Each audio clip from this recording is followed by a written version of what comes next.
If you like this podcast and would like to support us, please rate, comment, and subscribe. And also, please subscribe to our YouTube channel. And now it's time to get a unique slant on current events from your favorite half-Asian couple. Get ready to know what's happening in the world today with your hosts, Shaine and Nico.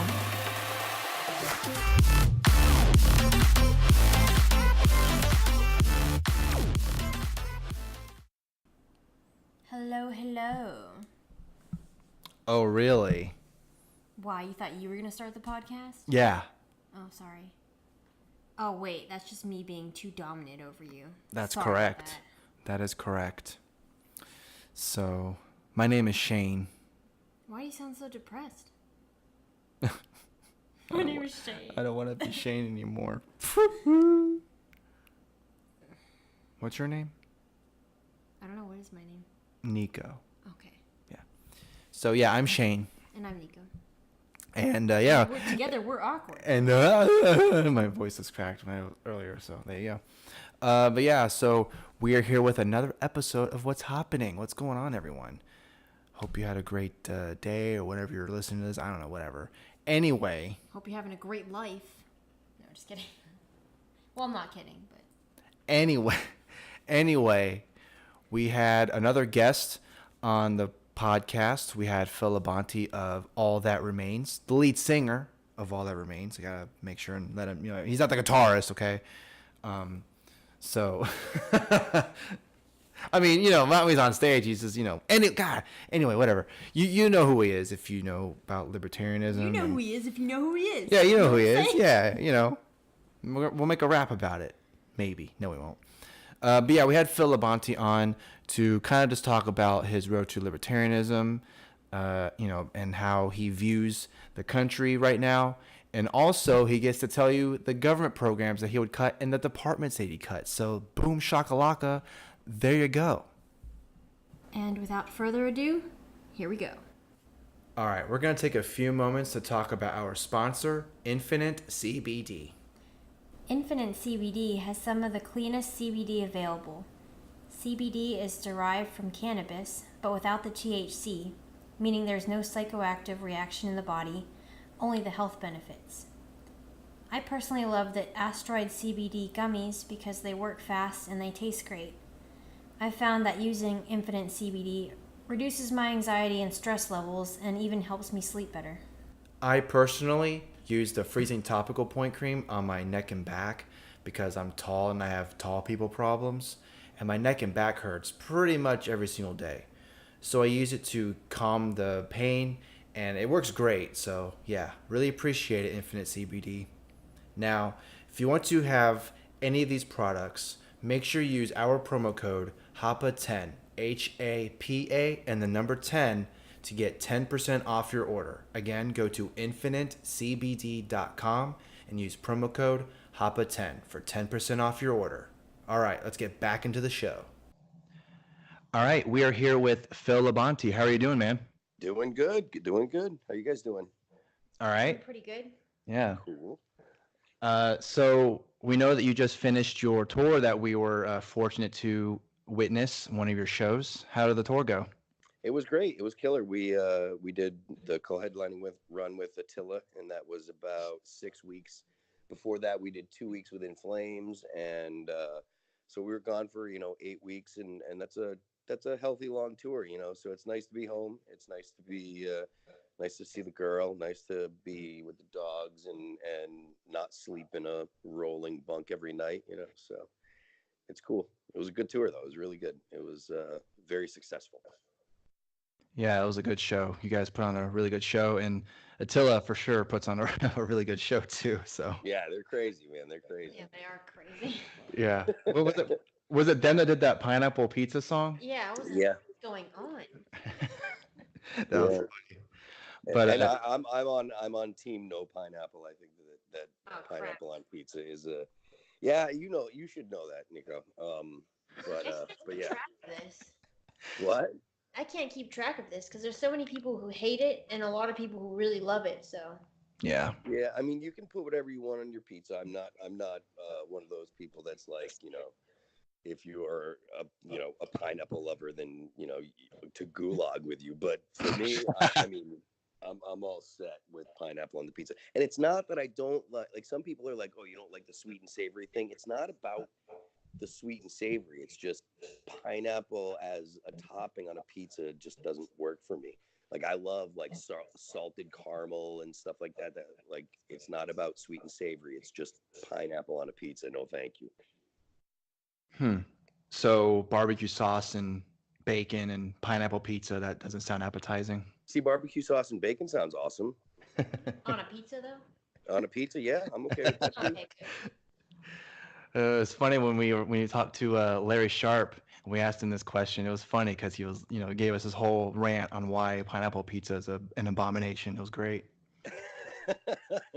I don't know if I consider it an abomination, but I definitely would consider it someone else's pizza. What were you gonna say? I was gonna say, I think Larry Sharp said something about sentencing people to prison for that. Yeah. Yeah, so that was a pretty entertaining. Nice. But yeah. So what I was gonna say about the show that we got to see in Salt Lake City because we were on our honeymoon, and you shouted us out, which was really cool. It That was was unexpected. yeah. I was like, oh my gosh, what's going on? Yeah, we felt famous for 5 seconds, so that was pretty cool. I appreciated you guys coming out. Like I said after the show, it's like anytime I can meet people that are, of a liberty mindset that I'm familiar with from Twitter or have met on the internet or something like that. I feel real fortunate that I get to do what I do and that I meet so many interesting people. But it's not frequent that I meet people that are of a similar mindset, so it's cool. Plus, I mean, you guys just got married, it was your Right. honeymoon, Yeah, so it must have been pretty cool when I mentioned Tom Woods and we got to talk about him for a few minutes. Like, oh my God, someone knows Tom Woods too? Holy shit. I love Tom Woods. He's an OG, I mean, he's one of the most pure libertarians out there, and his reasoning is generally sound. So I'm a Tom Woods fan.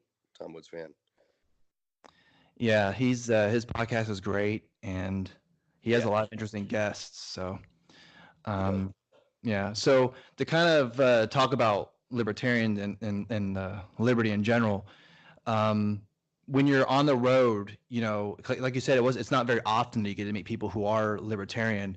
And obviously, being in the music industry, I'm going to go ahead and guess that there probably aren't a lot of libertarians in public, at least. I'm not saying it in public. So how do you kind of deal with that? Like whenever politics is ever mentioned, do you ever talk about that with other people, especially like with your band, even? Well, when it comes to like the guys in the band, the band itself doesn't have a political perspective because there's everyone in the band has a different mindset. Now, granted, come tax time, everybody feels like or talks like a libertarian. Right. Tax day just went by, and as tax day approaches and people are doing their taxes, everyone's like, "Man, this is stupid, brother," and it's like, yeah, taxation's theft, and they're like, "Yeah, it is," and da da da da. But then come July, people will be like, well, maybe we should bomb that country, or maybe we do need, to force people to pay for roads and et cetera, et cetera. So, but really, I avoid taking too hard of a stance when it comes to my political perspective with people when I'm in that kind of situation, just because of the fact that you don't really know much about you don't know what you're getting yourself into. If I run into an actual communist or something like that, then I do my best to avoid them, because I think that it's an unproductive conversation, or generally it tends to be an unproductive conversation. So I avoid that conversation. If I'm aware of the person's political leaning and they're, of the extreme type. But otherwise, for the most part, I mean, libertarianism can really be summed up without delving too deep into the philosophy. Libertarianism can pretty easily be summed up with, I just don't want to force people to live the way that I think that I want to live. And when you approach it like that, most people are usually like, yeah, I don't think that we should force people to behave in a certain way, and I think people should be free to live their lives the way that they want to live them. The thing about libertarians, I think, is that we've really spent more time thinking about what that really means, because it's easy to say, yeah, I don't want to force other people and live and let live and stuff, but then to really kind of put some thought into how frequently people are coerced into doing things by the state, and how frequently actual liberty is infringed upon. That's where the difference between your average person who would say live and let live and someone who is a politically aware libertarian starts to show itself, I guess. Would you ever ever have conversations though with communists or anything like that? Because I know Nico knows a couple, at least on Twitter, at least, that she'll have conversations with communists, and it's cordial. Obviously they're going to disagree, but it never gets hostile or anything. Do you ever get into those kind of conversations, and do you ever kind of get that, like, okay, well, at least they get a better understanding of where you're coming from? Because obviously those people, libertarians, aren't they're not or they're not guilty of this as well. They're guilty of this. I mean, they do it within themselves, and I know you see this all the time where libertarians fight amongst themselves, like you were saying, fighting about how libertarian are you, or are you a real libertarian?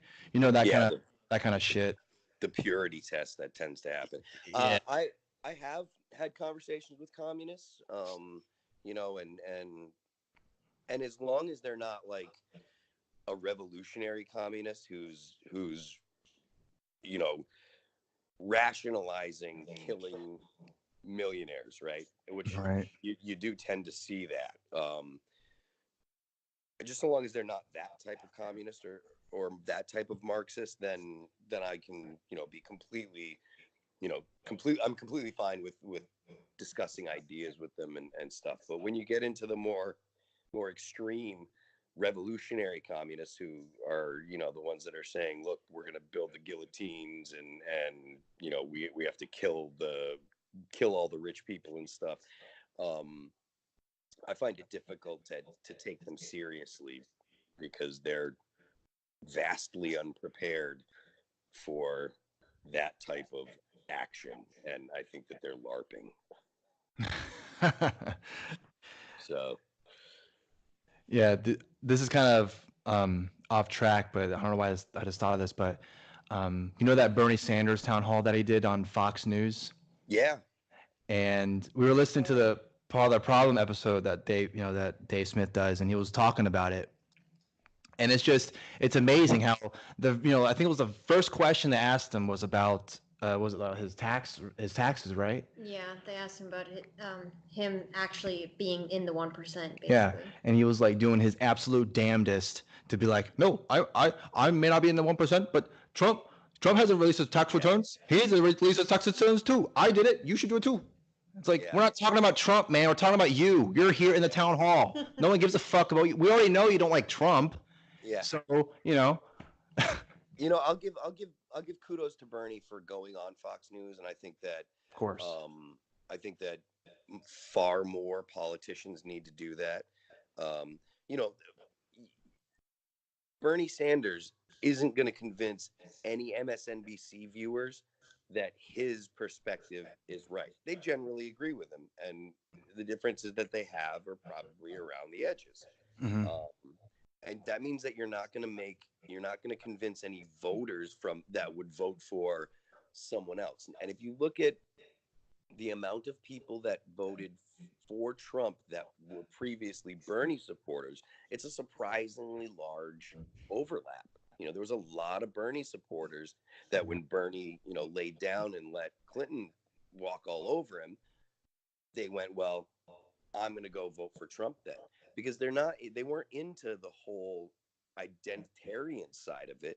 They were into the economic side of it. They were looking at it from a perspective from an economic perspective. And there's a lot of people that at the time, and possibly still, probably still, there's a high likelihood that there's still a lot of people in the same boat, but that are, financially burdened, financially suffering. And Trump was saying, we're going to get jobs back. We're going to focus on the economy. And that's an appealing message.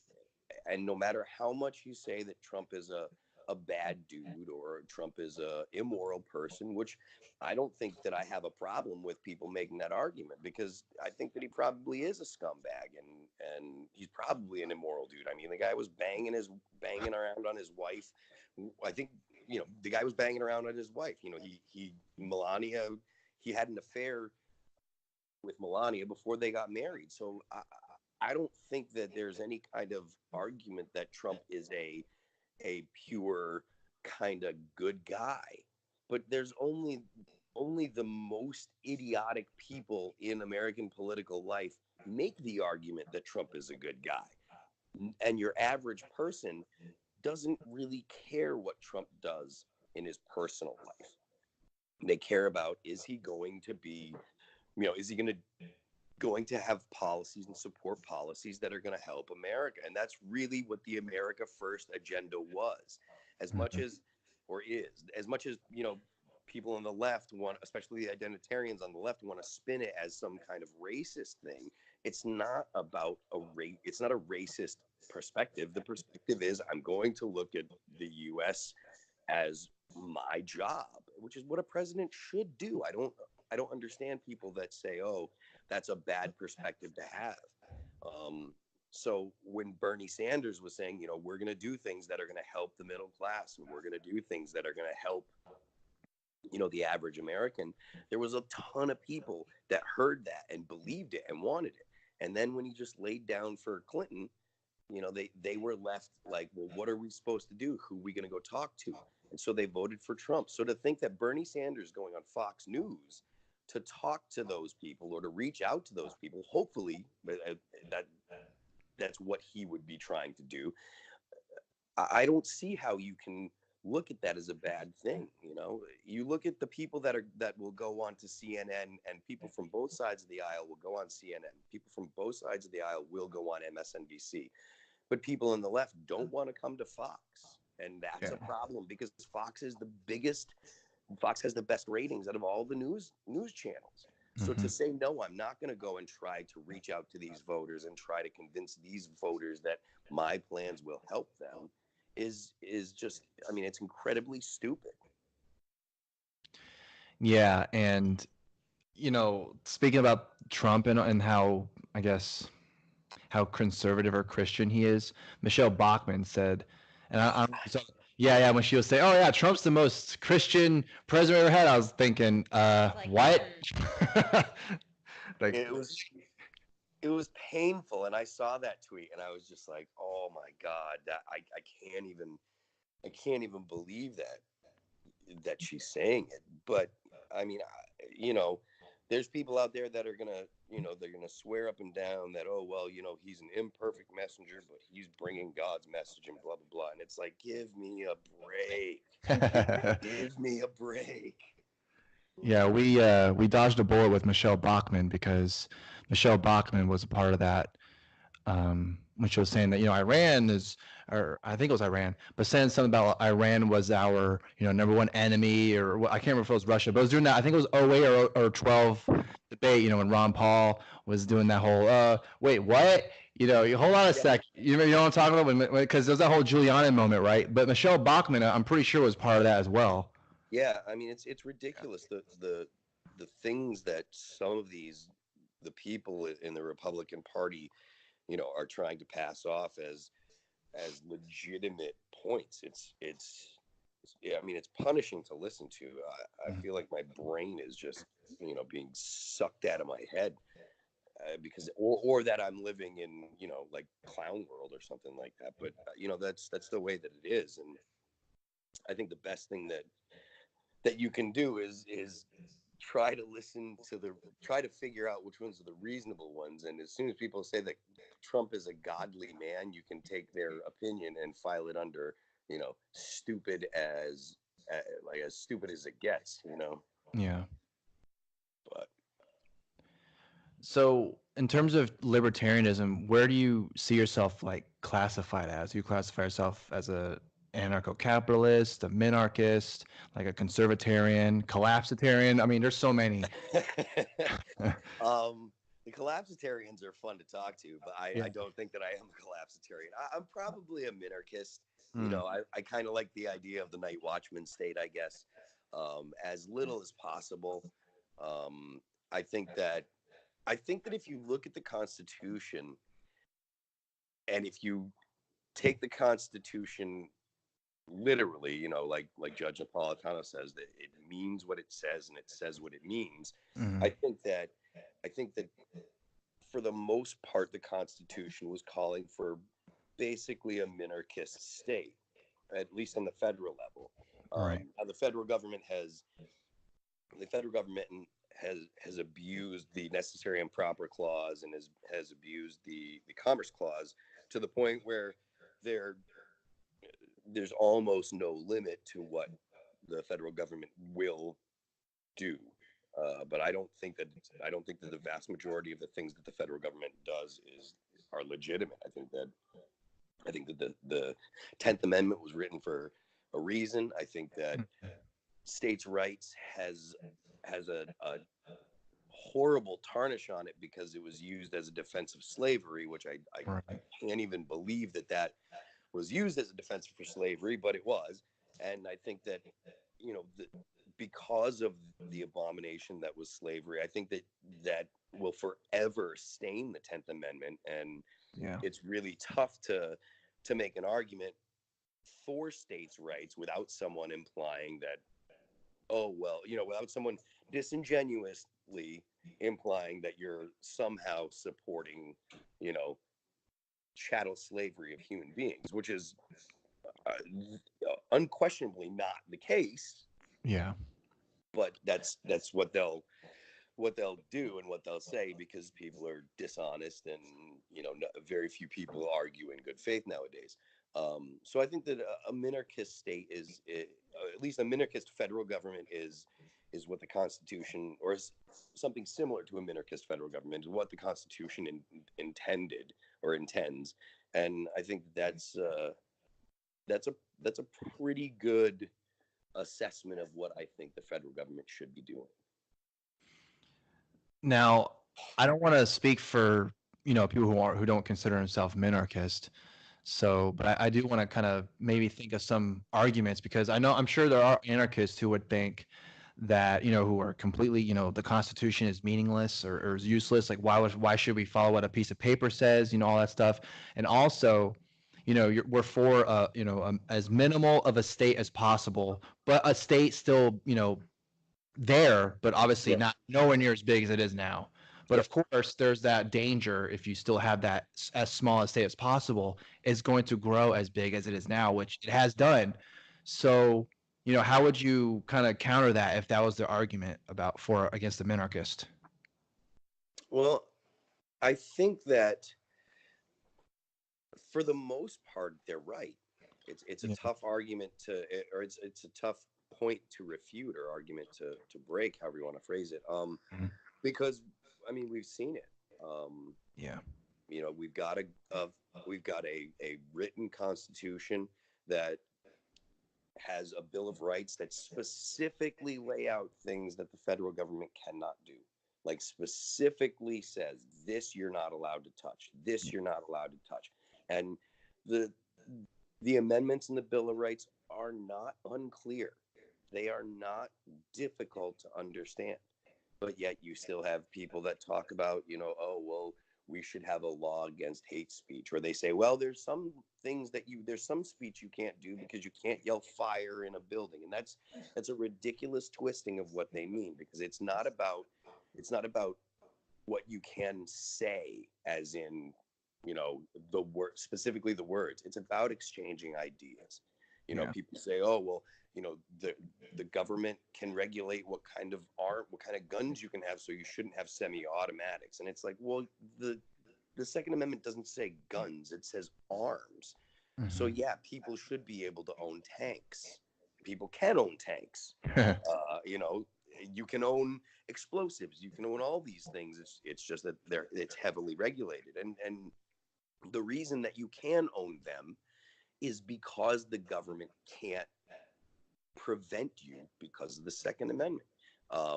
You've got civil asset forfeiture laws, which are grossly unconstitutional. They're an abomination, and yet you've still got, police departments that are doing just that, taking people's property without due process. You're guaranteed due process, but the government is constantly trying to find ways to circumvent that. And you've got, Barack Obama shooting missiles at American citizens and killing them. So it's a hard argument. It's hard to say that anarchists, when they say that the Constitution has little value, it's hard to say that they're wrong. But Yeah. I think that because we are imperfect people, or we are imperfect beings, and we live in an imperfect world, we can't just say, oh, then we shouldn't have any of it, because the option is really might makes right. Yeah. And I don't think that any of us want to live in a world, or very few of us would want to live in a world where might makes right. And I think that that's less just than an imperfect governmental system. Well, there's also that chance too about, say there was no federal government and just, the people made their own, little government or whatever. Well, then there's a chance of that government becoming as big as it is now, becoming a dictatorship in a way or whatever. Yeah. Without the limitations, without the courts and the general consensus that the government does have the monopoly on violence. As much as I don't like the government using violence. I don't know that I would like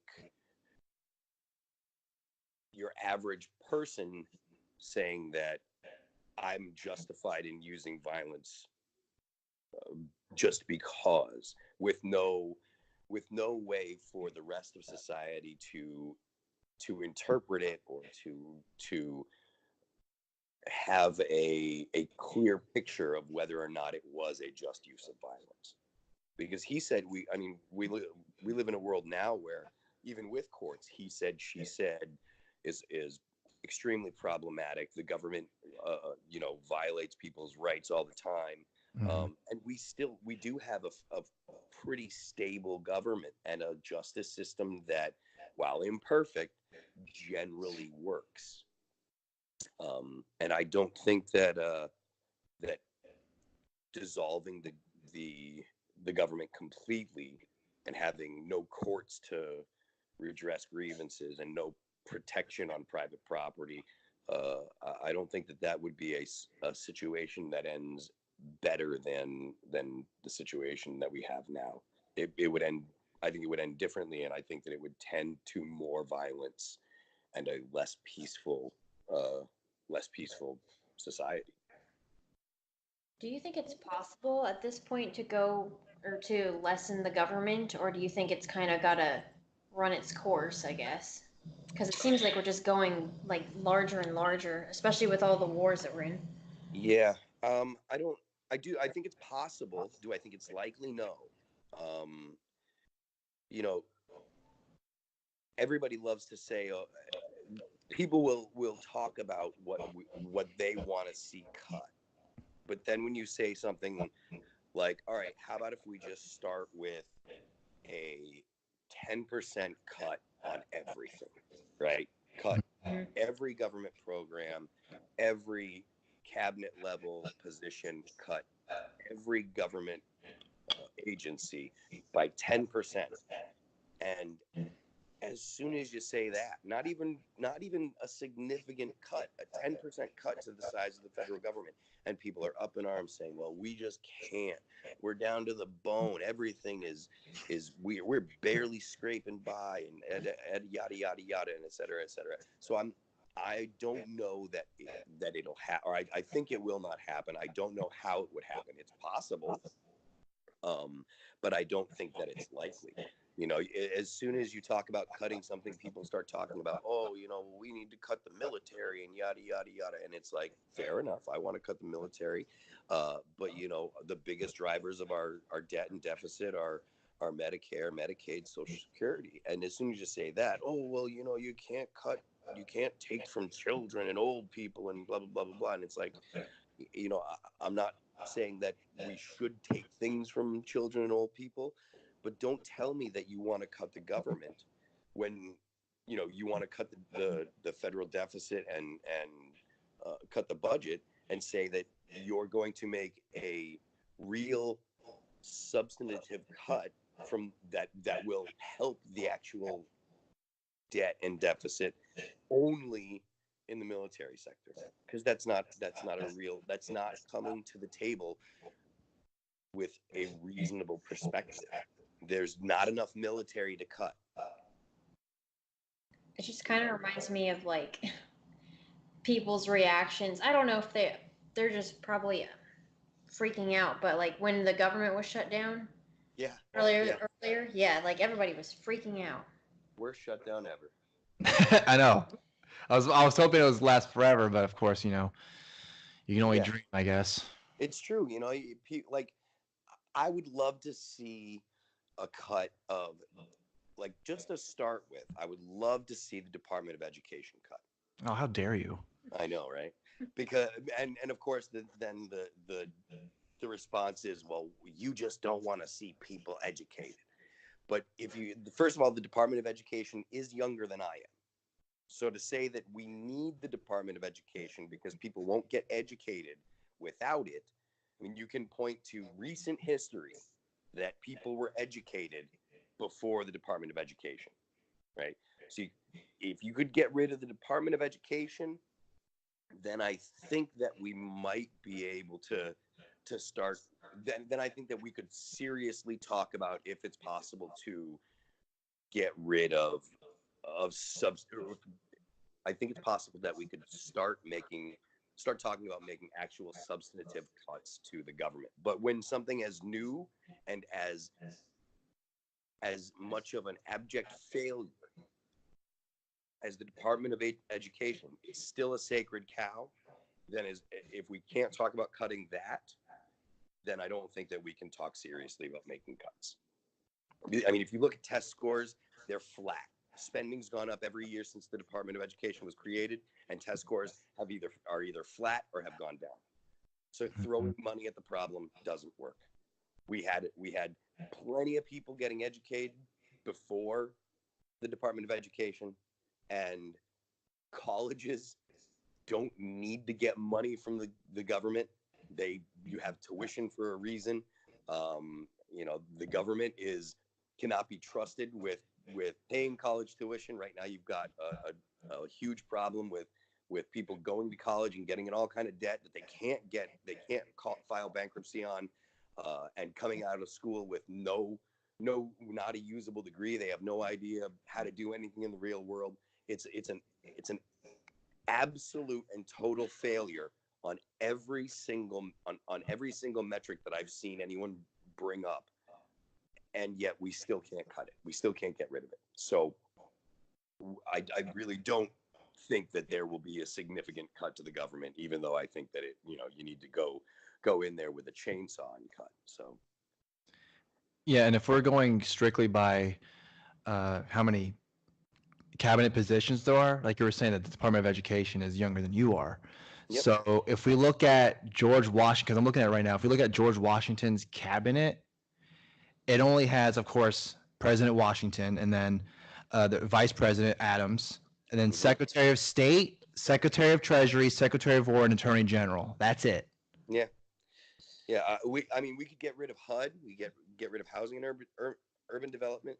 We get rid of Department of Commerce. We don't need the federal government to have commerce. We could get rid of the Department of Education. We could get rid of the Department of the Interior, and arguably we could get rid of the Department of Energy. The only reason that I say we might not be able to get rid of the Department of Energy is because the Department of Energy is tasked with monitoring our nuclear capability. Yeah. So you might be able to bring those people over in, excuse me, you might be able to bring the people that monitor our nuclear deterrent. You might be able to bring them in the Department of Defense, and then get rid of the rest of the Department of Energy. And if that's the case, then if that's feasible, then I'd say get rid of the Department of Energy as well, because those are unnecessary bureaucracies as far as I can tell. Well, you can, if we're speaking strictly on age, we could 100% get rid of the Department of Homeland Security, because that was Yeah, we can get rid of them too. During Bush. Yeah, yep. Homeland Security can go. I mean, we've got the FBI that's under the Department of Justice. You don't need Homeland Security either. So 6, there you go. Yeah, I know. It's like, there you go, 6 right there. And then of course you're just gonna piss everyone off. How dare you? Like, education? What, you want everyone to be stupid? It's like, well, they're stupid already. Yeah. So so you're implying that everyone is smart then, Well, when I was saying before with the cabinet, with the Washington's cabinet, and there was only 4 cabinet positions, the state, treasury, war, and then attorney general. Education was, I'm guessing probably just, oh, there's a school over there. I guess go to school and the teacher will teach you whatever, they need to teach you, whatever. I don't know what the books were, or if they're teaching the right stuff, but they didn't need a Department of Education to do that for them. No, we didn't need a Department of Education until I think it was 1979 or 78 is when the Department of Education was formed.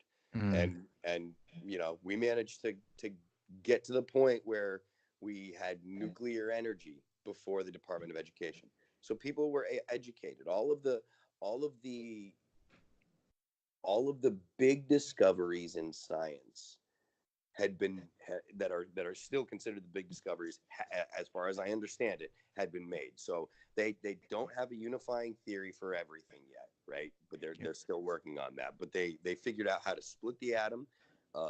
The quantum mechanics had figured out that.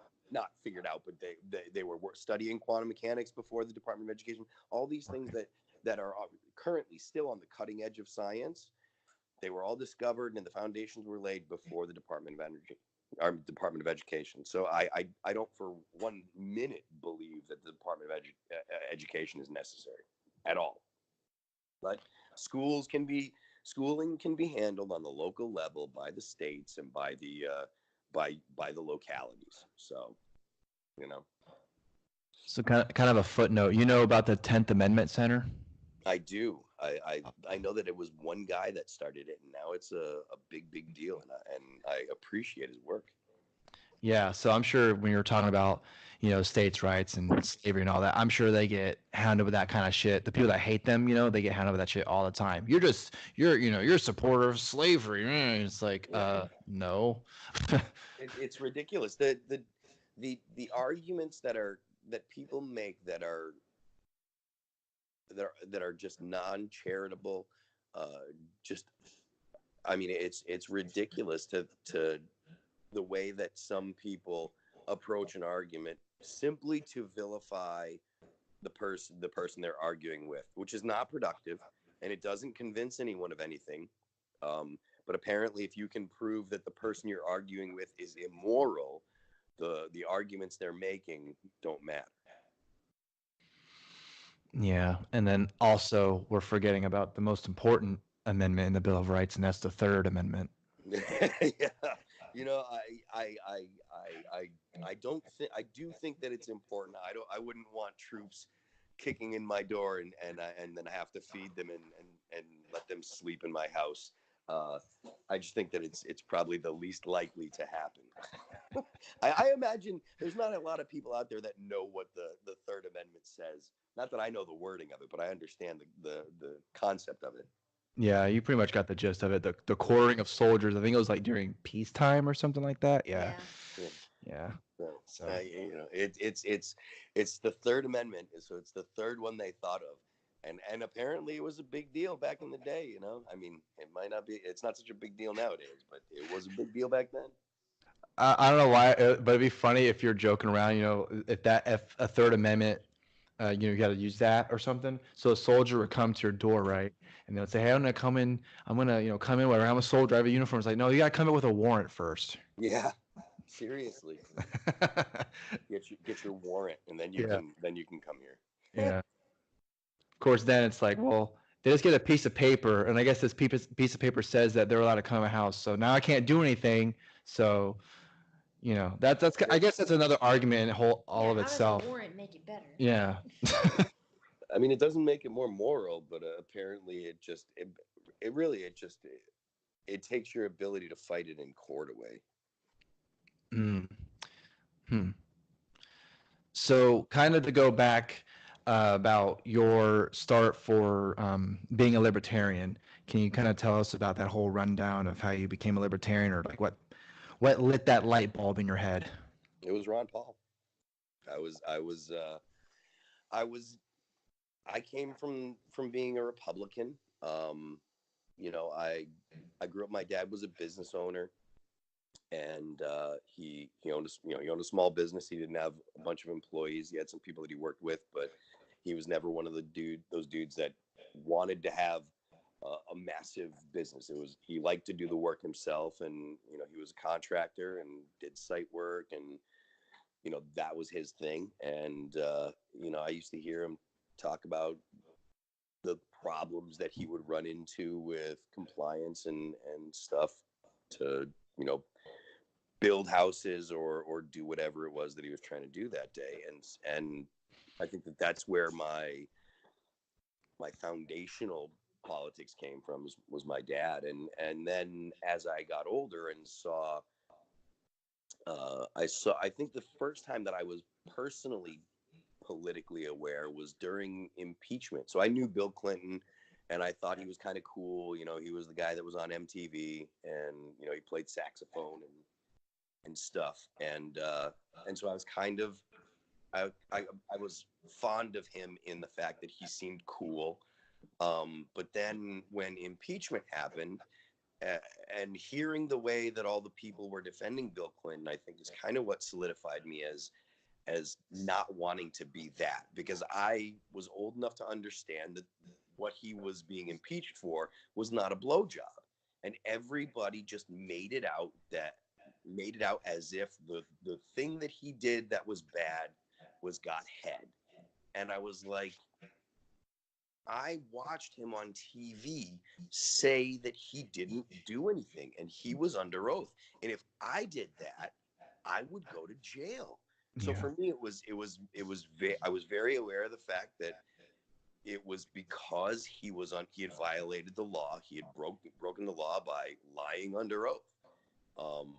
And so I was just like, I don't want to be one of those people that makes excuses for someone. I felt like what he did was wrong, and all the people that were defending him were lying, and I didn't want to be associated with that.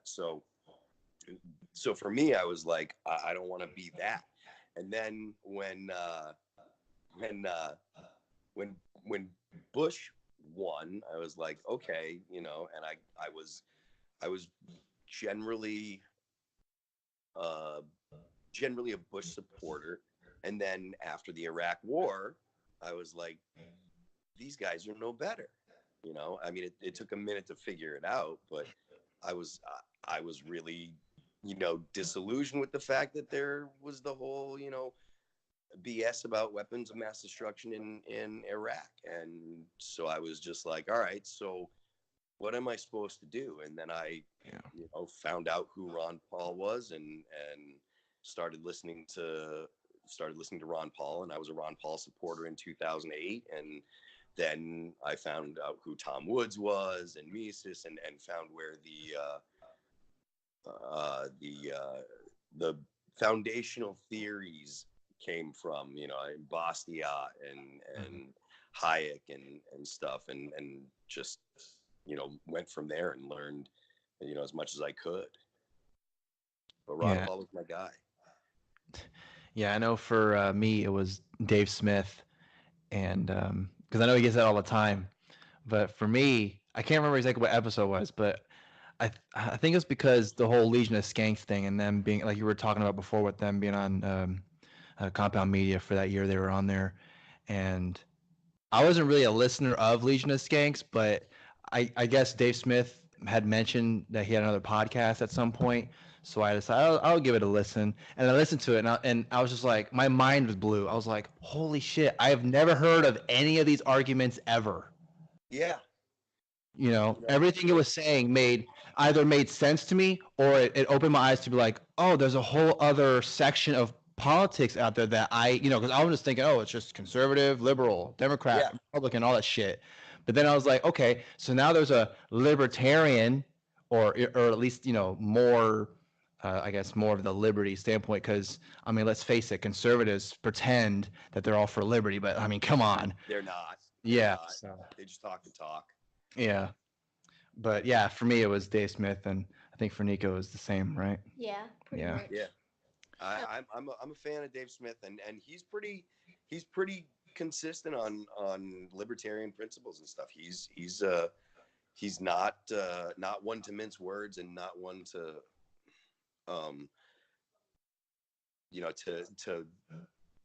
to make excuses for his opinion and stuff. Yeah, as he says, he's the most consistent motherfucker you know. Yep. He is. He's pretty consistent as far as I know. All right, we're going to take a few moments to talk about a big supporter of our show, Libertarian Country, for all of your political apparel needs.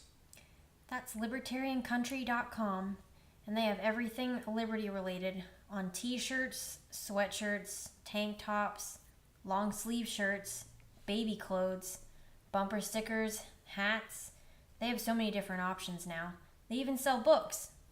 That's right. So if you use our promo code HAPA, H-A-P-A, and you'll get 10% off your order. Again, HAPA. So don't forget to go to libertariancountry.com and use our promo code HAPA. All right, let's get back into the show. So I have a few questions that it was a while ago, but there were some questions that I tweeted out, before. Okay. Huh? You tweeted out if anyone else. Oh, yeah, that's right. Yeah, sorry. I worded that way off. Anyway, yeah, the other people they had questions for you, so my apologies. Oh, okay. Yeah. So so the first one is, would you ever consider running for office? No, I'm vastly unqualified for office because I've said no words on Twitter, and I mean, well, who knows? I mean, Trump, Yeah, I was gonna say. I mean, Trump's president. He said so much crap. I mean, Jesus Christ. Yeah. Yeah. So, but I don't want to be in politics in that fashion. I can imagine being a pundit or talking, discussing politics, but being an actual political player, I can't. I don't want to be in that position. I don't have a lot of desire to tell people what to do. Yeah. Yeah, I know Eric July says the same thing. He kind of just wants to, have his music as like the gateway for people to kind of open their eyes about libertarianism or just liberty in general. Yeah, So, Yeah. I'm much more effective and much more of a benefit that way. Mm-hmm. So how has being libertarian affected your music career? I know we kind of talked about it a little bit, but so yeah, that question. I don't think that it has affected my music career. I don't think my political perspective has affected my musical career a ton. I think that, if anything, how vocal I am about my opinions has affected it more than the actual opinions themselves. I think that a lot of people that are into music don't want to hear the opinions of the artists that they listen to. That's why, like, the only place that I talk about politics, is in a place that's specifically about politics. So if I go on a podcast or something like that, I'll talk about politics. Right. If I go, and then on Twitter, but like my Instagram page, I'll put up memes and stuff, but I don't get super political on my Instagram page. I avoid doing that. I don't have a Facebook page. So really the only place that I kind of delve into politics is on is on Twitter. Okay. And why did All That Remains not include the last verse in your the Thunder Rolls cover? I think it's just because we wanted to do the song the way that Garth had done it on the record. We'll do it live sometimes, but when Garth put it on the record, he put it on the record that way, and I feel like we just kind of wanted to do an homage to what Garth did, and not so much try to reinvent it in that way. So we'll do it live. We do it live sometimes, but that's not really. It was because we kind of wanted to keep it true to what Garth had done. So like Bill O'Reilly, we'll do it live. Do it live. Yeah. He swore a lot when he said that. I know. He was a foul-mouthed guy. I know. There's been some music parodies of that or song parodies of that. Oh, it's great. I haven't seen it, but I should. Yeah, maybe I'll send one of them your way. You'll fucking laugh your ass off. And so another one is, what's the most disgusting food that you've ever eaten on tour? Hold on one second. Pizza in Italy. Really? Really? Yes, really. I know. And it's not. I'm not saying that it's all pizza, or not all pizza in Italy, but I've had one of the times I had the most disgusting pizza was in Italy. Fast food in Europe that isn't like American fast food, it's just rough. Like we just recently went to France and we were in Paris and there was this place that said they had burritos, but like it was just this weird thing. They put French fries in it, this weird sauce, and the fast food joints in Europe leave something to be desired. Wait, did you just say they put French fries in what was supposed to be a burrito? Yeah, they called it burrito, and it didn't. They called it a burrito, and it said, it said like Mexican, but it wasn't any kind of Mexican that I've ever seen. And I'm talking like it wasn't even close to like Taco Bell style Mexican, which is like not Mexican. Like, you guys know out there in the West, in the Southwest, you can get some legit Mexican food. Mm-hmm. Because there's a lot of people from Mexico that have come over and they'll start a shop or whatever. Right. Man, I tell you what, in France they have no idea what Mexican is. Yeah, I was gonna say those Europeans, man, they're racist. Here's Mexican food, even though we don't know what the fuck it is. Yeah, they had no idea. They were lost. I wonder if that's just a thing like outside of, because I don't know, it seems like the US at least has like good fusion food, but like when I went to Thailand, they had stuff like that they called like American food, and it was just like a pizza with hot dogs on it. Yeah, What is this? I feel like in America, because America's so full of so many different kind of people that are authentic, like authentically from. So like if you get, you can get Chinese food here that's authentically Chinese because there's a lot of Chinese people. You get Mexican food here that's authentically Mexican because there's a lot of Mexicans. I don't know that there's a whole ton of Mexicans that are going to France. Yeah. I assume like I think in Europe you can get a lot of like authentically Middle Eastern food because there's a lot of people from the Middle East that it's a land bridge. You can get if you can get the turkey, you can jump on a train and go all over Europe. So I assume that there's a lot of authentic Middle Eastern food, but I don't think that the Mexican food or whatever is super authentic in like Sweden. Yeah. Makes sense. Have you been to Japan? Many times, and I love it. What's your favorite thing about Japan? Well, every time that I've gone, we've gone out to really nice restaurants. The people are super, super polite. The crews, when you set your stuff up, so we'll go there and we'll set our gear up for the first night, and then every single night after that we play, it's the exact same setup down to if you have 2 waters and a Red Bull on stage, there will be 2 waters and a Red Bull every single day. I don't think that there is a phrase for close enough in Japan. Close enough. I think that it's either right or it's wrong. And they measure everything. They measure how far the cabinets are from the wall. They measure this. They know They know the dimensions and where everything sit and how many towels go where and blah blah blah. And it is exactly the same. And they are meticulous. The fans are insane. When a band gets to Japan, they genuinely really appreciate it. They love the music. So I can't say enough good things about Japan. It's one of my favorite places. Do you listen to any Japanese bands? No, I don't. I've heard Duran Gray. Yeah. But I can't say that I've listened to them. But I know who they are, and I've heard some of their stuff, and it's cool. But I couldn't say that I'm like I listen to them. Yeah, I used to listen to them hardcore for a while. And there's other Japanese bands that I like too, like Maximum the Hormone. Everyone calls Maximum the Hormone like the mix of like Red Hot Chili Peppers and System of a Down had a mental retarded child. Oh, you know That's what? I like Miyavi. Oh yeah, okay. Oh, I actually know who that is, Yeah. Yeah. even though I don't like. Yeah, he was actually in a Hollywood movie recently. Yeah, he was in the About, movie about the prisoner of war that Yeah. he like the guy had won a gold medal in the Olympics and he was a prisoner of war during World War II or Mhm. something. Yeah, he was getting, and I remember too when he was in it, and people were kind of, I guess, trying to get him to be nominated for an Oscar for that movie. I don't Yeah. know. That's just a story that I remember about during that time. So another question is, have you ever met Tom Green? Tom Green? Yeah, Tom No. Green. The guy that used to have the Tom Green show? No, I've never met him.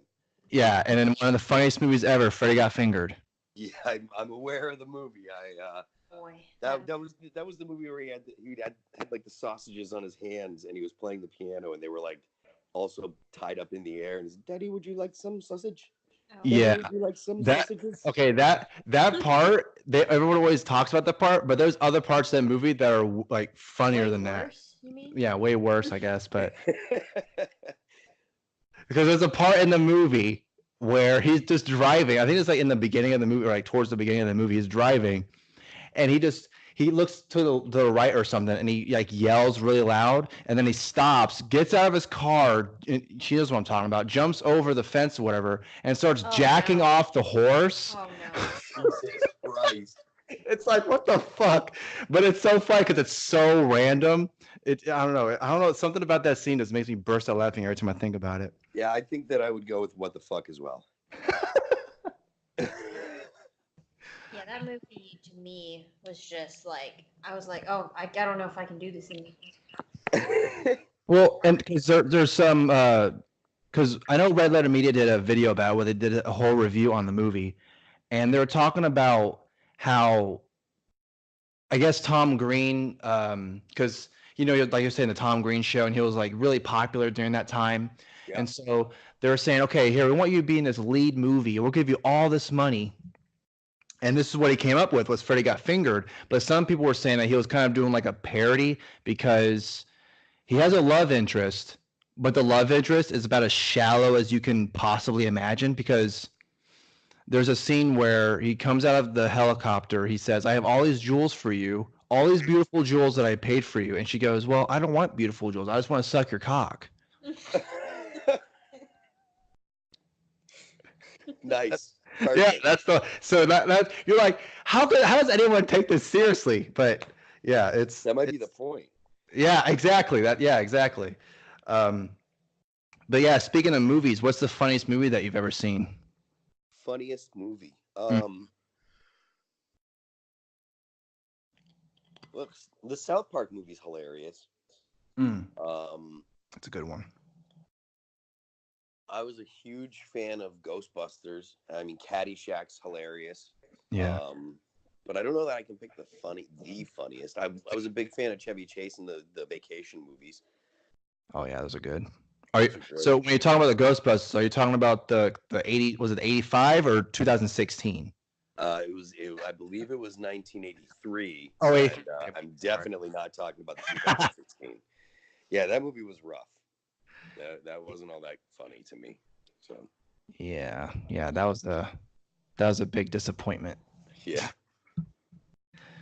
Okay, so maybe not funniest, but do you have maybe a favorite movie, or just maybe not a favorite movie, but a movie that you can always go back to and just watch whenever it comes on? Like you're flipping through the channels and it's on, you're like, I gotta stop and watch this. I can watch Raiders of the Lost Ark. I can watch The Matrix almost every time that it's on. I love that movie. The first one, Star Wars, so I mean that I'm kind of dating myself in the movies that I can watch without hesitation, but like Terminator, the 80s classics, I guess. I can watch The Goonies almost every time it's on. If it's on, I'll watch that without a problem. Nice. Yep, I've seen all those movies. They're great. They're classics. Yeah. We actually went to see Rares of the Lost Ark live in concert. So we were watching the movie, and then they were playing the music as the movie was. Oh, that had to be awesome. Yeah, it was great. It's a lot of fun. Great. Yeah.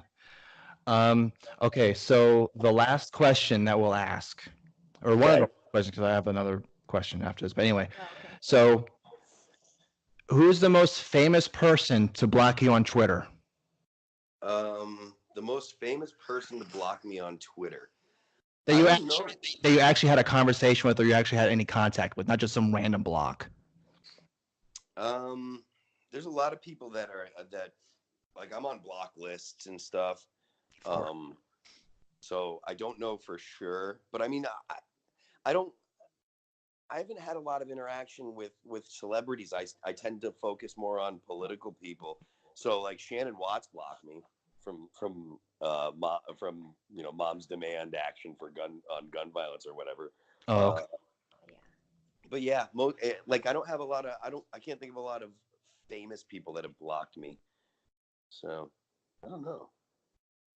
She might be the most famous. Do you know of any famous people that blocked you on Twitter?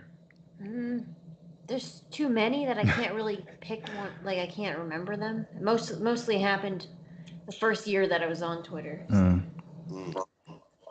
Yeah, I know for me, well, maybe not for in contact, but I know like John Cusack has me blocked on Twitter for some reason. I think he does block lists. Yeah, that's right. Yeah, I knew about that, but when first I was like, what? I was like, that's random. I never had any contact with you. Anyway, so I don't know if you know who this guy is, but to me, I love this guy, and it was Adam Sessler. Do you know who that is? The name's familiar. So he was the host of X Play, which was the video game review. Yes. Okay. Yeah. Yes. Yeah. So he blocked me, and it's because he said something about Trump, because of course he's anti-Trump, and he said something along the lines of, I don't know, something that Trump did or whatever. And I quoted him and I said, well, this is like on a number of things that I care about in terms of Trump, this is like number 1,300 something block. Oh, Jesus. Yeah, well, they'll do that. Yeah. But, thanks, Phil, for joining us. We really appreciate you coming on. Yeah, I appreciate the having you guys having me on and appreciate the conversation. So. Yeah. Yep. All right. Thank you. Yep. Thanks. We'll see you guys later. All righty. Bye.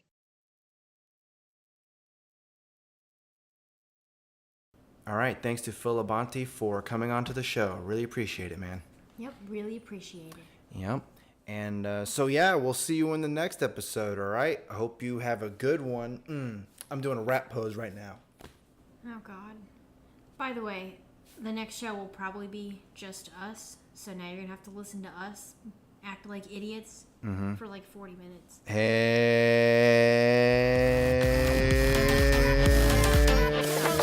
Now you know what's happening. Thanks for listening. If you want to support the show, go to hapasupremacy.com and follow our social media. Have a great day.